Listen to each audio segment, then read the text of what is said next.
কোম্পানিগুলো কিন্তু একটা পার্সনকে খুঁজে যাকে দিয়ে কাজ হবে। আমি সবসময় বলি কোম্পানি কিন্তু পারফেক্ট একটা ক্যান্ডিডেটকে হায়ার করে না, সে খুঁজে এমন একটা লোকরে যারা দিয়ে কাজ হবে। যেমন আমি রিসেন্টলি আমাদের স্টুডেন্টদের সেশনে বলতেছিলাম, অনেকে বলতেছে আমার তো ইন্টারভিউ ফোবিয়া আছে এটা সেটা। আমি বললাম যে ভাই তুমি যেটা করবা, ইন্টারভিউতে বিভিন্ন ধরনের কোশ্চেন জিজ্ঞাসা করে, কোশ্চেন যখন জিজ্ঞাসা করবে তুমি কোশ্চেনের অ্যান্সারটা দিবে লম্বা করে।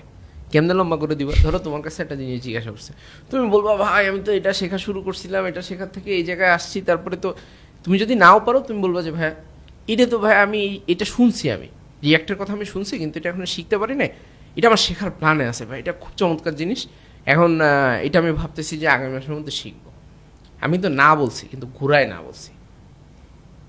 আপনি কিন্তু ইন্টারভিউ বোর্ডে বসে এটাই জানতে চান যে এই ছেলেটা দিয়ে কাজ হবে কিনা।